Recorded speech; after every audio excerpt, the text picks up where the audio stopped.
مسائل در مسائل در مسائل، ہم ہی کیا ایک بیچارے رہ گئے ہیں۔ خیال تھا اسی قسم کے شعر سے میں پروگرام کا آغاز کروں گا،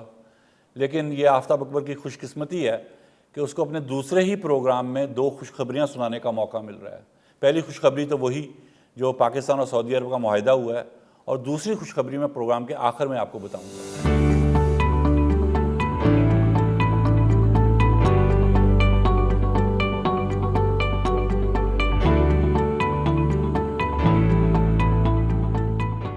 مخالفین کی، دشمنوں کی، اینٹی اسلام فورسز کی جب ریشہ دوانیاں، تخریب کاریاں،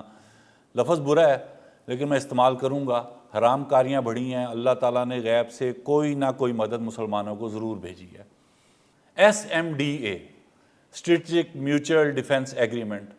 یہ دفاعی معاہدہ جو سعودی عرب اور پاکستان کے بیچ ہوا ہے، یہ بھی اللہ تعالیٰ نے آؤٹ آف نو ویئر ہمارے رہنماؤں کے دماغوں میں پتہ نہیں کیسے یہ خیال ڈال دیا ہے کہ ہمیں بھی پرو ایکٹیو ہونا چاہیے، ہمیں بھی انڈیا اور اسرائیل کی بڑھتی ہوئی جارحیت کا جواب دینے کے لیے کچھ ایسا کرنا چاہیے کہ وہ ہل جائیں، اور وہ واقعی ہل گئے ہیں۔ یہ جنگی قابلیت ہوتی ہے یا یہ ڈیفنس کی جو قابلیت ہے، یہ صرف جنگیں جیتنے کے لیے یا لڑنے کے لیے نہیں ہوتی ہے، یہ بیسیکلی امن قائم کرنے میں سب سے بڑا کردار ادا کرتی ہے، تاکہ دشمن جو اسرائیل اور انڈیا جیسے جو دشمن ہیں، جن کو کہنا چاہیے کہ کیا کہنا، مثال کیا دوں گا، یہ جو گلیوں کے کن ٹوٹے ہوتے ہیں، جیسی بڑکے مارتے پھرتے ہیں، ان کو پتہ ہونا چاہیے کہ آگے سے بڑا ہی تگڑا جواب آئے گا۔ تو مجھے یقین ہے کہ جس اسپرٹ کے تحت یہ معاہدہ ہوا ہے، اگر ہم دونوں ممالک پاکستان بھی اور سعودی عرب اس کے مطابق عمل کرتے رہے اور ایک دوسرے کے ساتھ چلتے رہے، تو یہ دونوں جو بدماش ٹائپ ملک ہیں، اسرائیل اور انڈیا، یہ ہمارے قریب نہیں پھٹکیں گے، بلکہ ہمارے گھر کے سامنے سے نہیں گزریں گے کبھی۔ خاص طور پہ اسرائیل کو تو اچھی طرح کان ہو گئے ہوں گے، انہوں نے ہمارا ڈیفنس میکینزم اور ہمارا سارے ہتھیار اور ہمارے سارے جہازوں، ہماری صلاحیتوں کو اچھی طرح جانچ لیا ہوگا اب تک کہ کس طرح ہم نے انڈیا کو دھول چٹائی ہے، کس طرح ہم نے ان کے 6 رافیل گرائے ہیں، اور وہ رافیل گرانے کی صلاحیت اور وہ ڈیفنس میکینزم وہ صرف اب ہمارے پاس نہیں ہے، وہ اب سعودی عرب کے پاس بھی ہے۔ اس لیے اسرائیل کو اب بالکل خیال سے دیکھ بھال کے چلنا پڑے گا، اور یہی حال انڈیا کا بھی ہے۔ انڈیا کی اس وقت بیسیکلی کوشش یہ ہے کہ وہ جنگی میدان میں تو ہار گئے ہیں، اب وہاں تو جس کو کہتے ہیں کہ وہاں سے ریوائول بڑا مشکل ہے، عزت کی بحالی بڑی مشکل ہے، تو ان کی پوری کوشش ہے کسی طرح پاکستان کو معاشی میدان میں صاف کر دیں۔ تو اب سعودی عرب کی مدد سے، مدد ہی میں کہوں گا کہ سعودی عرب کے ساتھ جو ہمارا الائنس ہوا ہے، یہ مدد ہے، ظاہر ہے ہم ان کی مدد کریں گے، مسلمان بھائی ہیں، 2 مسلمان ہیں، بھائی کی مدد کرتا ہے، اسی اسپرٹ سے ہمیں چلنا پڑے گا۔ تو اب سعودی عرب جو معاشی میدان میں ہماری مدد کرے گا، اصل چیخیں انڈیا کی وہ نکلیں گی جب انڈیا کو پتہ لگے گا کہ ہم پہ ایک الزام لگاتے ہیں کہ ہم کشکول لے کے نکلے، ہم فلانا نکلے، ہم یہ ہوئے۔ حالانکہ ویسے ایک فیکٹ یہ ہے کہ انڈیا تقریباً ہم سے ہر سال 10 گنا زیادہ قرضہ لیتا ہے، یہ ایک الگ کہانی ہے۔ تو کم از کم وہ جو کشکول اٹھانے کا جو ٹائم ہے شاید وہ پاکستان گزر چکا ہے۔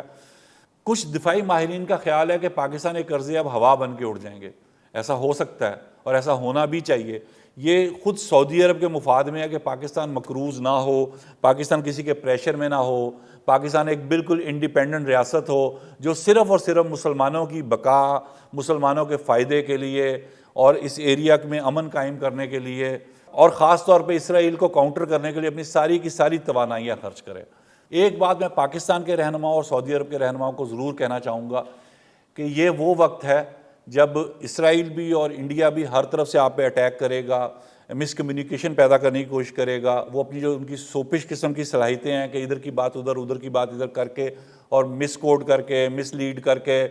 خود ہی مکہ مار کے خود ہی چیخ مار دینی اور کہہ دینا کہ پاکستان نے یہ کر دیا ہے، ہمیں یہ وہ بتائیں کہ سعودی عرب نے یہ کر دیا ہے، ہم یہ معاہدہ کرنے سعودی عرب کے ساتھ جا رہے ہیں۔ تو ایسی کسی بات پہ دونوں ملک یقین نہ کریں، وہ ڈیفینیٹلی ہمارے تعلق میں دراڑ ڈالنے کی کوشش کریں گے، اور ہماری اسٹریٹجی یہ ہونی چاہیے کہ ہم ان کی بات سنیں، ہنسیں، بلکہ دل میں کم از کم دل میں لعنت بھیجیں اور آگے بڑھ جائیں۔ یہ جو کچھ بھی ہوا ہے یہ دنیا کے لیے ایک بہت بڑا سرپرائز ہے۔ پچھلے دنوں میں لگ رہا تھا کہ شاید پاکستان اور سعودی عرب میں دراڑ آ رہی ہے، کوئی تعلقات میں کمی آ رہی ہے، اور اس کے نتیجے میں انڈیا اور سعودی عرب کے تعلقات اچھے ہو رہے تھے، بہت گہرے تعلقات لگ رہے تھے اور ہم پیچھے جا رہے تھے۔ لیکن ایک دم یہ صورتحال بدل گئی ہے، انڈیا دوبارہ چیخیں مار رہا ہے۔ اگر ان کا میڈیا سنیں تو آپ خوشی سے جھوم اٹھیں گے، جو ان کے میڈیا کی حالت ہے، اسرائیل کے میڈیا کی بھی اور انڈین میڈیا کی بھی، اگر آپ وہ سنیں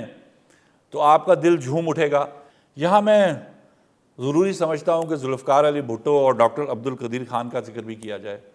اور ان تمام لوگوں کا ذکر کیا جائے جنہوں نے پاکستان کو ایٹمی قوت بنانے میں اپنا کردار ادا کیا۔ وہ اگر ہم میں نہیں ہیں تو جہاں بھی ان کی روحیں ہیں وہ بہت خوش ہوں گے،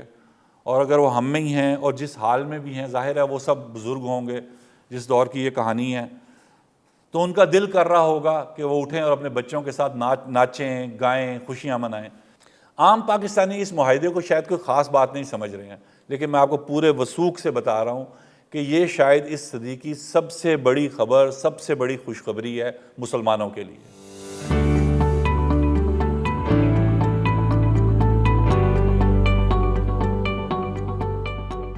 جسٹس طارق محمود جہانگیری اور آزاد گروپ کی حیثیت سے مشہور 4 ججز اپنی اپنی الگ الگ پٹیشنز لے کر سپریم کورٹ پہنچ گئے ہیں۔ کیوں؟ اس کے لیے ہمیں پچھلے الیکشنز یعنی 8 فروری تک جانا ہوگا۔ 8 فروری کو الیکشنز ہوئے، دھاندلی کے الزامات لگے، فارم 45، فارم 47، ٹریبیونلز بنے۔ اسلام آباد کے تینوں حلقے جس ٹریبیونل کے نیچے آئے اس کو جسٹس طارق محمود جہانگیری ہیڈ کر رہے تھے، یعنی کہ اس کے جج تھے۔ انہوں نے بہت تیزی سے سماعت شروع کی، بہت روزانہ کی بنیاد پر سماعت ہو رہی تھی۔ یہ بات حکومت کو پسند نہیں آ رہی تھی، ان کے ریمارکس بھی حکومت کو پسند نہیں آ رہے تھے۔ جسٹس طارق محمود کہہ رہے تھے کہ میں روزانہ کی بنیاد پر سماعت کروں گا، میں اوتھ لوں گا اس بات کا کہ فارم 45 اور فارم 47 میں کوئی رد و بدل نہیں کیا گیا۔ انہوں نے یہ ریمارک دیا کہ جناب بڑی سسٹمیٹک دھاندلی ہوئی ہے اور اس میں انوالو ہے الیکشن کمیشن۔ انہوں نے کہا ROs بھی انوالو ہیں۔ اور جو 2 باتیں سب سے زیادہ حکومت کو تنگ کر رہی تھیں، وہ ایک تو یہ تھی کہ انہوں نے کہا کہ میں اس مہینے کے آخر تک فیصلہ سنا دوں گا اور میں اوتھ لوں گا ہر ایک سے کہ جو بات کہہ رہے ہیں اور جو کاغذات مجھے پیش کیے گئے ہیں اور جو خاص طور پہ جو فارم 45 ہیں وہ بالکل اوریجنل ہیں، ان میں انہوں نے کوئی رد و بدل نہیں کیا۔ تو محسوس یہی ہو رہا تھا کہ یہ انشاءاللہ 8-10 دن کے اندر فیصلہ ہو جائے گا کہ اچانک خبر آئی کہ جامعہ کراچی یونیورسٹی نے جسٹس طارق محمود جہانگیری کی ڈگری کو جعلی قرار دے دیا۔ ایسی پہلے کوئی خبر نہیں تھی، یہ اچانک ہی ہوا۔ ایسا ہوا ہوگا ڈیفینیٹلی کہ پہلے تھریٹ کیا گیا ہوگا جسٹس طارق محمود جہانگیری کو کہ جناب آپ جو تیزی دکھا رہے ہیں اس سے باز آ جائیں۔ وہ باز نہیں آئے، ظاہر ہے انہوں نے کہا کہ نہیں آئی ول گو ہیڈ کیا، انہوں نے کیس کو ویسے ہی سنتے رہے، اور حکومت نے ظاہر ہے پہلے تھریٹ کرنے کے لیے کیس بنایا ہوگا اور اس کے بعد انہوں نے کیس کھول کے سامنے رکھ دیا۔ کراچی یونیورسٹی نے میڈیا تک ساری بات پہنچا دی اور بتا دیا کہ جناب ان کی ڈگری جعلی ہے۔ اپنی جعلی ڈگری کی خبر سن کر justice Tariq Mahmood Jahangiri Sindh high court پہنچ گئے۔ وہاں سندھ ہائی کورٹ نے جامعہ کو بھی بلا لیا اور ان سے پوچھا کہ آپ یہ بتائیں کہ اور کتنے کیسز میں آپ یہ بات جج کر رہے ہیں کہ یہ ڈگری جعلی نہیں، یہ ڈگری 30 سال پرانی ہے، کیا 30 سال پرانا کوئی اور کیس ایسے ہیں، کچھ اور لوگ ایسے ہیں جن کو آپ نے بتایا کہ آپ کی ڈگری اصلی نہیں نقلی ہے؟ تو یونیورسٹی کے پاس ان باتوں کے کوئی جواب نہیں تھے۔ خیر وہ ایک ہی سماعت میں یا 2 سماعتوں میں سندھ ہائی کورٹ نے فیصلہ سنا دیا۔ انہوں نے کہا کہ جسٹس طارق محمود جہانگیری کو بحال کیا جاتا ہے اور وہ سپریم جوڈیشل کونسل جب تک آخری فیصلہ حتمی نہیں دیتے تب تک وہ اپنا کام جاری رکھیں گے، اور کراچی یونیورسٹی کو کسی بھی قسم کی کارروائی، کسی بھی قسم کی بیان بازی سے روک دیا اور سخت اس کا۔ جسٹس طارق محمود جہانگیری واپس آ کے اسلام آباد ہائی کورٹ میں کام کرنے لگ گئے۔ اس دوران حکومت کا مسئلہ حل ہو چکا تھا کیونکہ ٹریبیونلز کو مائلڈ کر دیا گیا تھا، بلکہ بالکل ہی جسے کہنا چاہیے کہ پر ان کے نوچ لیے گئے تھے، ریٹائرڈ ججوں پہ آ گئے تھے، بن گئے تھے، ایک آرڈیننس جاری ہو گیا تھا، مطلب اب وہ ان کا خطرہ ٹل چکا تھا حکومت کے سر سے، اس لیے جسٹس طارق محمود جہانگیری کو بھی کام کرنے کی اجازت مل گئی اور وہ بیٹھ کے کام کرنے لگ گئے۔ اور پھر اچانک ہی 16 ستمبر کو اس کیس کی ہیئرنگ تھی اور کیس کی ہیئرنگ کر رہے تھے چیف جسٹس اور چیف جسٹس اعظم خان۔ عدالت میں ریمارک سے لگ رہا تھا کہ چیف جسٹس اس وقت صرف یہ اسیس کر رہے ہیں کہ یہ کیس سننے کے قابل ہے یا نہیں ہے، صرف یہی اسیسمنٹ ہو رہی ہے اس وقت۔ انہوں نے خود اپنے منہ سے کہا کہ میں میں یہ اسیس کر رہا ہوں، اس لیے مجھے اور دلائل مت دیجیے، مجھے اور کسی چیز کی ضرورت نہیں، میں صرف یہ اسیس کر رہا ہوں کہ یہ کیس سننے کے مینٹینیبل بھی ہے کہ نہیں۔ تو یہ کہہ کے وہ چیمبر میں چلے گئے اور چیمبر سے یہ فیصلہ آیا کہ جسٹس طارق محمود جہانگیری کو سپریم جوڈیشل کونسل کا فیصلہ آنے تک کام سے روک دیا جاتا ہے، اور وہ مطلب یہ ہے کہ وہ تب تک جب تک فیصلہ نہیں آ جاتا اور ان کے حق میں نہیں آ جاتا وہ جج نہیں ہے۔ اس کا مطلب سیدھا یہ ہے۔ بڑی عجیب سی جس کو کہنا چاہیے نا، پنجابی میں کہتے ہیں تھڑتھلی مچ گئی ایک دم سارے کے سارے نظام میں، سارے کے سارے جس کو کہنا چاہیے عدالتوں میں، وکلاء میں، ججز میں ایک غیر یقینی صورتحال پیدا ہوگی کہ ایسی کیا مشکل پیدا ہوگی اچانک ہی چیف جسٹس کو کہ ابھی عدالت میں وہ کہہ کے گئے تھے کہ جناب میں ابھی صرف جج کر رہا ہوں، جج یہ بات کر رہا ہوں کہ میں یہ مینٹینیبل ہے کہ نہیں، اور اندر جا کر انہوں نے فیصلہ بھی سنا دیا، ہمیں سنے بغیر ہی ہمیں سنا دیا، جس پہ کافی سارے وکلاء کا خیال ہے کہ ایسی کوئی پریسیڈنس پہلے نہیں ملتی ہے۔ پاکستان میں ہر کام، خاص طور پر عدالتوں میں بہت سارے کام نئے نئے ہو رہے ہیں، تو یہ ایک نیا ہو گیا تو اس میں کوئی ہمیں پریشان نہیں ہونا چاہیے۔ خیر 2 دن سے یہ قصہ چل رہا تھا، اور آج جسٹس طارق محمود جہانگیری اور دیگر 4 ججز جو ہیں جو آزاد گروپ کی حیثیت سے جانے جاتے ہیں، اپنی اپنی پٹیشنز لے کے سپریم کورٹ پہنچ گئے ہیں۔ کہنا چاہیے بغیر ایک سائل کی حیثیت سے، ججز کی حیثیت سے نہیں، بالکل ایک سائل کی حیثیت سے اپنا حق لینے پہنچے ہیں وہ سپریم کورٹ، اور ان کا جو پٹیشنز کا جس کو کہنا چاہیے کرکس ہے وہ یہی ہے کہ چیف جسٹس کے پاس کوئی اختیار نہیں ہے کہ وہ کسی جج کو فارغ کر سکیں۔ اس بات کا ہمیں پورا یقین ہے کہ چیف جسٹس نے طارق محمود جہانگیری صاحب کو اپنی مرضی سے فارغ نہیں کیا ہے۔ میرے تھوڑے کہے کو زیادہ سمجھیں، میں اس سے زیادہ کمنٹ نہیں کروں گا۔ ایک اشتہار نظر کے سامنے سے گزرا ہے، لکھا ہے کہ کینسر سے محفوظ صحت مند پنجاب، وزیر اعلیٰ پنجاب مریم نواز شریف کا خواب۔ انہوں نے میو ہاسپٹل میں ایک کوبولیشن سینٹر کا افتتاح کیا ہے۔ یہاں ایک مشین ایسی لا کے رکھی ہے چائنا سے، وہ خود پسند کر کے لائی ہیں، یہ انہوں نے بتایا اپنی تقریروں میں کہ وہ خود پسند کر کے ایک ایسی مشین لے کے آئی ہیں جو 60 منٹ کے اندر کینسر کا خاتمہ کر دے گی۔ وہ کیسے کرے گی، خیر یہ ہمارا سبجیکٹ نہیں ہے، کہ 60 منٹ کے اندر کینسر کا علاج ہو جائے گا۔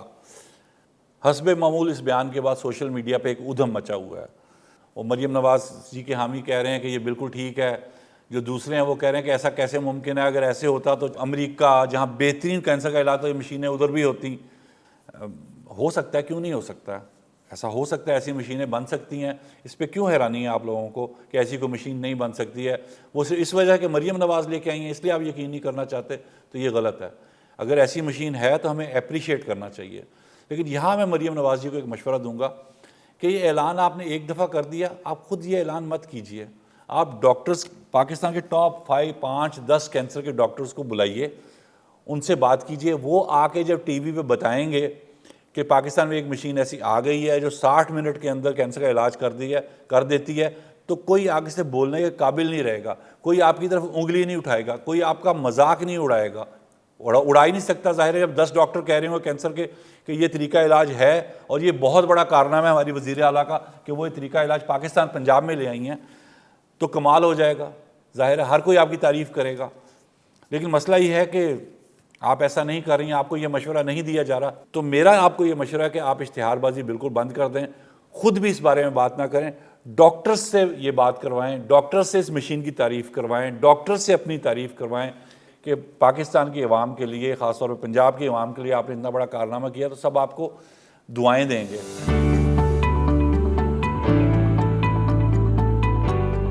اور پروگرام کے آخر میں 2 چھوٹی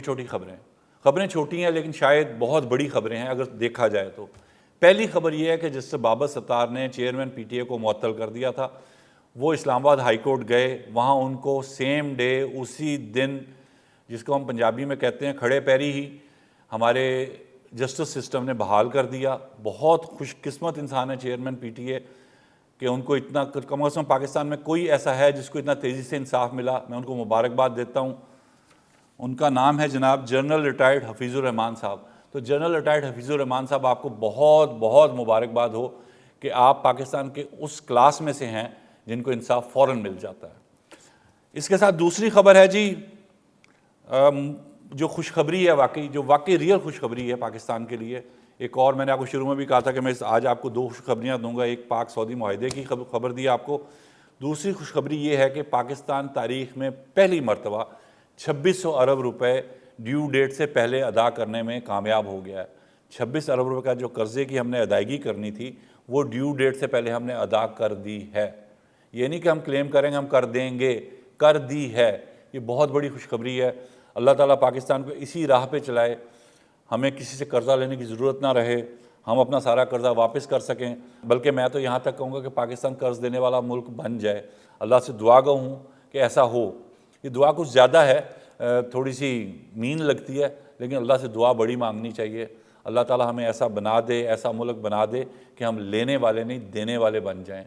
اس دعا کے ساتھ میں اپنا پروگرام ختم کرتا ہوں۔ انشاءاللہ جلد ملاقات ہوگی. اللہ حافظ. Talk is live, like share subscribe کیجئے، کیونکہ سچ وہی جو ہم بولیں. Talk is live.